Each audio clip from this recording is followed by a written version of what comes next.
saya buka dulu. Assalamualaikum warahmatullahi wabarakatuh. Waalaikumsalam warahmatullahi Selamat wabarakatuh. malam dan selamat menyambut tengah malam ya, karena ini kebetulan yang hadir sebagai narasumber Nektok kita malam ini adalah Mbak Karisma yang posisinya lagi di Bali. Ya, saya lihat story-nya, kemudian komen, kemudian nyaut ya, sampai pada dadakan lagi. Seperti konsep Nektok, kita memang ya, sengalirnya, kemudian mudah-mudahan dari sini kita akan bisa sharing lebih natural, kemudian belajar bareng. Alhamdulillah memang dimulai inisiasinya adalah dengan menghadirkan para alumni. Nantinya mungkin akan juga berkembang ke yang lain ya. Dan mungkin juga di luar lingkupnya AN gitu. Oke, sebagai pembuka seperti biasa Mbak Karisma, saya akan ngawal untuk mendampingi TikTok-nya. Sifatnya aku ya sebagai moderator abal-abal gitulah, nanti sambil ngalir aja ya. Yang jelas yang perlu sedikit informasi perlu saya kenalkan pada teman-teman partisipan. Mbak Karisma ini kebetulan kalau kita ini kebetulan partisipannya masih di lingkupnya AN ya. Beliau adalah juga salah satu alumni dari Prodi D4 Manajemen Pemasaran Polinema.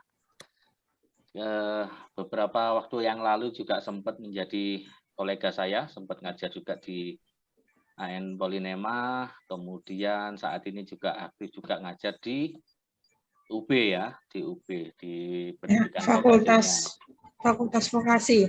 Fakultas Vokasi Universitas Brawijaya.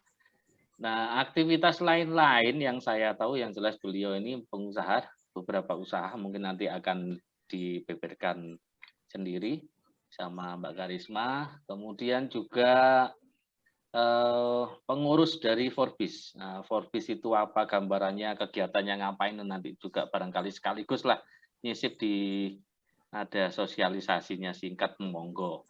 Yang jelas kita ketemu di sini terutama sekali kalau saya tadi sih bayanganku yang hadir Karisma itu, dan kalau kemudian kemarin sudah sempat ada sharing terkait dengan pengalaman rekan-rekan di Project Marketing, namanya kita akan geret lebih luas lagi lah. Jadi pengalaman selama berwirausaha lah, dengan berbagai usaha yang pernah dirintis dan dijalani sampai saat ini. Mungkin itu, selebihnya nanti ngalir saja. Mbak Karisma mungkin dikenalin dulu deh, sampai sebenarnya siapa sih, kemudian aktivitasnya sebenarnya apa. Yang jelas aku pasti lebih banyak yang nggak tahu, meskipun masih cukup sering connect, tapi saya yakin sampai masih banyak menyimpan rahasia. Mudah-mudahan rela membuka malam ini nih. Nah, itu silakan buka-bukaan. Intinya kayak belajar bareng lah. Monggo Mbak Karisma. Matur nuwun atas waktunya. Sebelumnya matur nuwun Cak Mus, ini tadi mau nurutin kata-kata saya, ayo budal gitu, langsung akhirnya. Ya, meskipun sekarang mukanya sudah muka bantal. Jadi tadi itu memang nggak sengaja. Jadi pas rebahan mau istirahat, aku kelunting-kelunting chattingan, ayo wes gitu. Soalnya nanti kalau nanti malah nggak jadi. Jadi enaknya.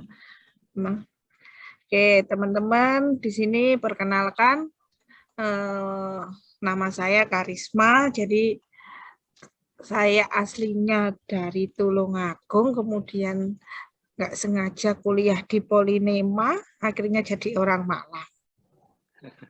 Nggak sengaja ya kuliah di Polinema ya?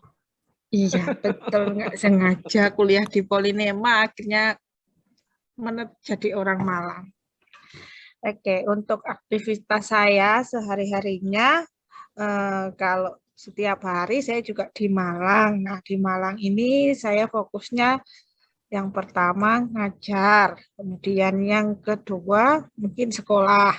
yang ngajar ya sekolah. Jadi yang bimbing ya dibimbing. Nah itu Wow. kebetulan saya lagi ngambil S3 juga di via UB, kemudian alhamdulillah dapat sampingan ngajar jadi dosen LB di vokasi UB.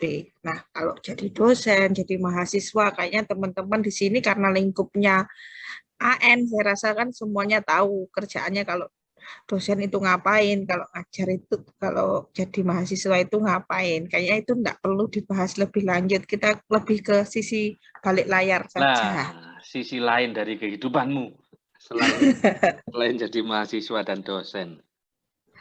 Iya, jadi selama jadi mahasiswa itu, khususnya karena jurusannya marketing, hobi saya itu memang jualan ya, Mus. Jadi memang berangkat dari hobi jualan. Nah, selain jualan itu hobinya ngapain? Jalan-jalan. Asik. Nah, dari situ akhirnya kan ya itu, kalau yang memang kepikiran tiba-tiba itu kebanyakan memang langsung jadi kenyataan. Amin, amin. Jadi gimana sih caranya jalan-jalan terus nggak ngabisin uang? Ya wes jalan-jalan sambil kerja. Jadi akhirnya saat jadi mahasiswa itu semester berapa ya ceritanya itu mulai merintis travel. Nah awalnya itu berawal dari mata kuliahnya Cak Mus itu. Kita kemarin sempat disinggung ada BH, benang hidup. BH. Nah, salah satu timnya itu ya Mas Bikraf yang kebetulan hari ini hadir. Jadi kemarinnya sudah disinggung. Jadi dari BH itu saya jadi tahu, jadi dapat pengalaman caranya promosi, kemudian caranya lihat segmen pasar yang sebenarnya itu gimana. Nah, di situ karena saya hobinya jalan-jalan, akhirnya muncullah ide gimana caranya jalan-jalan itu enggak terbatas. Biasanya kalau ikut travel agent itu kan kita waktunya terbatas. Kemudian kalau backpacker itu kok kesannya soro nemen sih gitu. Jadi akhirnya nyiptain yang di tengah-tengah. Jadi gimana caranya orang itu bisa jalan-jalan sesuai budget, kemudian waktunya itu juga fleksibel gitu. Itu di awal ya? Ya di awal itu kan memang sih awalnya itu cuma iseng-iseng. Jadi karena hobinya itu jalan-jalan ya suka iseng-iseng cari tiket murah gitu kan. Jadi akhirnya tahu space-nya di tiket murah itu caranya nyari gimana. Akhirnya banyak orang yang tahu, nanya, ya wis jualan aja. Nah, di tengah-tengah jalan, nah pas dapat mata kuliah e-marketing itu. Akhirnya gimana ya caranya biar orang itu bisa jalan-jalan. Pokoknya kan waktu itu saya masih sangat-sangat ingat ditulis di papan ada namanya cost, ada benefit. Itu yang ditulis Cak Mus itu. Itu yang sampai sekarang saya ingat dan saya praktekkan sampai sekarang. Jadi dari apa yang didapatkan oleh konsumen itu juga akan berdampak pada biaya. Nah, itu juga masuk dalam kalau di mata kuliah marketing itu saya tahunya karena saya masukkan di tesis saya itu customer perceived value itu.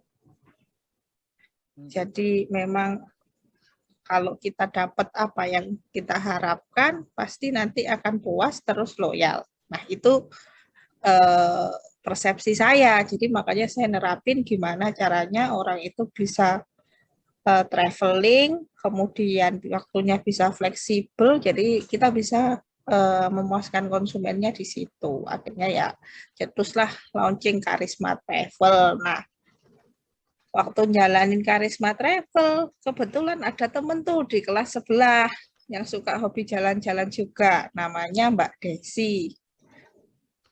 yang kelas D. Dulu kan waktu itu saya kelas C toh Cak Mus. Mungkin masih Ingat lah teringat. sama Desi, ingat. Ya. Nah, jadi kita itu traveling, akhirnya kita ayo wes daripada nanti ke orang lain, kita itu mikirnya gitu biar kita bikin travel sendiri-sendiri, nama travel sendiri-sendiri. Jadi kalau sebenarnya kita cuma merektrekin apa yang teori didapat di marketing itu sendiri. Pasti kan Cak Muslek bilang, saya selalu ingat di mata kuliah itu bahwasanya yang pertama tadi cost benefit, kemudian yang kedua daripada bagaimana caranya menciptakan peluang lagi supaya pelanggan itu nggak lari ke yang lain. Jadi ya kita bikin nama travel sendiri-sendiri. Sebenarnya kita jadi satu. Jadi saya sama Desi itu jadi satu. Saya bikin Karisma Travel, si Desi itu bikin namanya Trip Jelita. Jadi nanti sebenarnya customer-nya jadi satu. Tapi secara ownership masing-masing ya, Karisma Travel berarti punyanya Karisma, Jelita punyanya Desi gitu ya? Ya, tapi kita Cuman nantinya berpartner, jadi berangkatnya pun bareng. Jadi nanti yang guiding itu kalau pas repot ya saya, nanti kalau Desi saya pas sibuk nanti ya Desi. Secara konsep atau market yang dibidik antara Karisma Travel sama Jelita itu tadi sama apa enggak ya? Beda. Jadi main di lini yang berbeda juga. Kita main di lini yang berbeda. Kalau saya kan karena mungkin ada job utama yaitu ngajar dan lain sebagainya. Jadi mungkin kalau langsung menghandle customer, namanya customer perceived value kan kita harus memberikan pelayanan yang ekstra toh, kepada customer secara langsung. Nah, itu waktu saya terbatas. Jadi itu bagiannya si Desi yang langsung ke handle ke customer. Kalau saya lebih mencari ke resellernya. Jadi kita bagi tugas masing-masing sebenarnya. Jadi sampai sekarang pun sebenarnya begitu. Kalau pada saat itu sebenarnya memang sudah punya pengalaman di bidang travel agent, bidang traveling gini, travel, penyedia jasa travel, atau memang betul-betul hal yang baru bagi sampean berdua pada saat itu memulai? Kalau pada saat memulai sih pengalaman di travel agent nggak ada. Jadi cuma karena kita seneng jalan-jalan, terus bagaimana nyiptain solusi itu tadi. Yang bikin Anda berdua berani ambil langkah pertama apa? Belum punya pengalaman, dan itu kan kalau kita ngomong bagi pemula, pebisnis pemula kan salah satu handicap ya. Aku belum punya pengalaman nih, belum tahu bidangnya nih, gitu, belum pernah terjun, belum ada koneksi, tapi kok sampean berdua sedemikian yakin, waktu itu apa yang menggerakkan? Nah, waktu itu kita sama-sama menjelajahi. Nah, menjelajahi itu maksudnya kalau kita mau opening ke Singapura misalnya, kita harus hafal dulu tuh di sana kan. Kita harus lihat dulu di sana kondisinya seperti apa. Nah, sama kayak sekarang ini. Nah, ini kan sekarang ini kan kondisi after pandemi. Jadi setelah yang sudah booster itu sudah boleh berangkat tanpa adanya antigen, kemudian nggak perlu swab-swaban. Nah, itu kan yang diharapin orang-orang, jadi nggak ribet. E-hack itu ternyata sekarang nggak ada. Jadi di sini yang pertama itu tujuan saya ke Bali ini kan memang melihat kondisi lingkungan dulu yang ada di Bali itu kondisinya seperti apa. Jadi nanti saya langsung bisa kalau ada customer yang tanya, jadi saya memang benar-benar tahu gitu. Untuk meyakinkan konsumennya di situ. Jadi misalkan dulu waktu kita ke Singapura, kita jalan, kita nyasar itu juga sering. Jadi makanya kayak si Desi itu kalau bikin status mesti partner nyasar gitu. Biasa memang kita nyasar dari sering. Proses ya. Iya, dari proses. Nah iya, belum terjawab loh tadi. Ya, apa yang menggerakkan Anda berdua kok wani gitu loh? Namanya kalau saya pribadi sih namanya bisnis itu harus berani mengambil resiko. Jadi memang di awal-awal itu ya mungkin kita rugi juga, dibilang rugi juga rugi sih, tapi karena kita hobinya jalan-jalan ya wis itu terbayar dengan jalan-jalan gitu. Awalnya memang gitu sih. Jadi memang antara kita open trip ke sana itu untuk biaya tiket kita sendiri aja itu mungkin cukup pas-pasan gitu. Tapi karena namanya di awal bisnis kan nggak mungkin kita langsung naik. Jadi mungkin bangun ada, portofolio lah ya. ya pasti ada fluktuasinya kan. Jadi sampai sekarang pun karena dihadang oleh pandemi ceritanya ya masih banyak beberapa customer kita yang juga belum berangkat ke luar negeri karena kondisi. Dalam artian itu sama juga informasi bahwa sudah antrian ini tinggal menunggu diberangkatkan. Nah, Ya. Betul. Nah, ini menarik nih. Jadi bagaimana upaya sampean bisa mengikat konsumen loyal itu tadi, apalagi di masa tunggu yang nggak jelas sampai ternyata begitu ini open mereka masih ada di list antrian untuk bisa berangkat bersama Karisma dan Jelita Travel ini.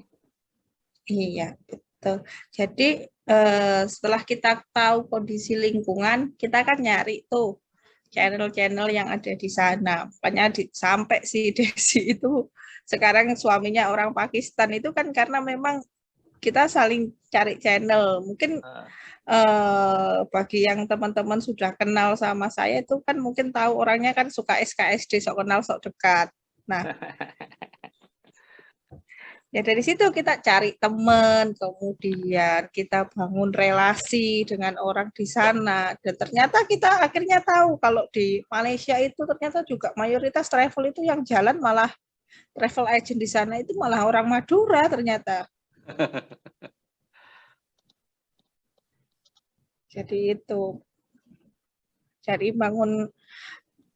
kita cari relasi, akhirnya sampai sekarang kita punya istilahnya kita bisa booking kayak tiket dan lain-lain, kita bisa open book. Jadi kita memang karena kondisi pandemi itu kita bisa open tiket itu sampai kita benar-benar berangkat. Karena kita mungkin dulunya awalnya sih kita belum dipercaya. Nah, sekarang karena mungkin kita sudah banyak pembelian ke travel agent yang agensi tiket itu, kita dapat kepercayaan, nantinya kita bisa open sampai benar-benar customer kita siap berangkat. Tentunya kan ingat lagi, balik lagi ada cost, ada benefit. Nah, namanya tapi kan tetap juga harus DP. Jadi nggak harus tanpa itu langsung kita bisa melayani customer dengan baik kan tentunya nggak toh. Kayak kita pesen misalkan dulu di BH itu kan kita minta DP dulu. Nah, yang ahlinya BH itu ada Mas Bigraf sama Mas Dimas. Dulu itu saya hanya bagian yang opera-opera aja. Bagian supporting dana.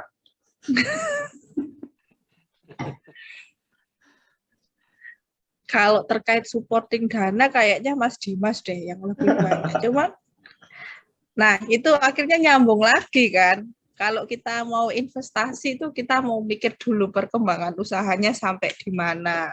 Nah, akhirnya malah buka-bukaan lagi. Jadi ada investasi saya di tempat warung makan yang lain, ada juga warung makan di Tulungagung itu saya sebagai investor. Nah, kalau terkait bisnis travel gitu, awal mulanya dulu modal berapa? Tanpa modal. Tanpa modal ya? Tanpa jadi betul-betul menggulirkan dari order itu digulirkan. Ya, betul. Jadi memang modalnya itu marketing ya. Makelar is everything. Makelar is everything. Pak Rizky ketawa tuh di sana. Iya. Jadi kan memang kalau kita jualan tiket, kita tawarin dulu harganya segini, baru kita markup, mau nggak? Kan baru kalau orangnya transfer, baru kita bayar tiketnya. Gitu. Selama ada kemauan, punya data, punya koneksi, ya marketing berbicara sudah ya. Pokoknya andalan saya marketing is Makelar is everything dulu Ini itu. udah jalan berapa lama ya Lek sing travel ya? Berarti Sejak mata 2016, kuliah marketing itu 2015. 2015 Agustus awal-awal itu ya. Oh Saya ingat ya, betul lumayan itu. lah. Ini udah menjelang tahun ke-7. Selama perjalanan 7 tahun, ya dikurangi 2,5 tahun ya masa pandemi ini. Ini kalau menurut Mbak Risma itu sudah pada posisi settle atau belum nih? Kalau sebelum pandemi kemarin sih sebenarnya alhamdulillah sudah settle, sudah autopilot. Nah, sudah kenikmatan dalam bisnis autopilot itu. Betul, kita sudah bisa, terus terang saya sudah bisa investasi di objek yang lain, kemudian mau menambah koneksi di yang lain, begitu. Ya namanya pandemi, namanya bisnis kan juga harus ada resiko. Jadi ya kita mau nggak mau harus nerima namanya kondisi pandemi. Waktu itu saya mau open jasa rent-car yang punya saya sendiri. Jadi mau rent-car, jadi kalau ada tamu misalkan itu mau antar jemput ke bandara, itu nanti rencana saya kan bisa pakai langsung dari saya, nggak ngambil di channel-channel yang lain gitu. Dan ternyata begitu berangkat ngambil mobil buat modal, karena modalnya ini terus terang utang, jadi ya wes itu uang, karena pandemi harusnya bisa nyicil sendiri, akhirnya nggak bisa nyicil sendiri. Mengupayakan dari sumber yang lain. Nah, betul. Makanya kalau dalam bisnis kita harus gimana ya? Bisa nyabang-nyabang sih. Sudah jadi berapa banyak nanti, bidang usaha sampai sekarang? Wah, ini jadi curhat atau gimana ini nanti? Jadi rolas, telulas, lolikur? Belum. Tapi yang masih jalan sampai sekarang ada, selain tiket yang sudah autopilot, yang sudah settle itu ada 2. Yang pertama ada warung makan, kemudian ada yang supply daging. apa ya namanya? Bukan, supply bahan bangunan. Oh, lah ini bisa sinergi sama Pak Rizky nih. Ada pemborong di sini. Nah, iya itu.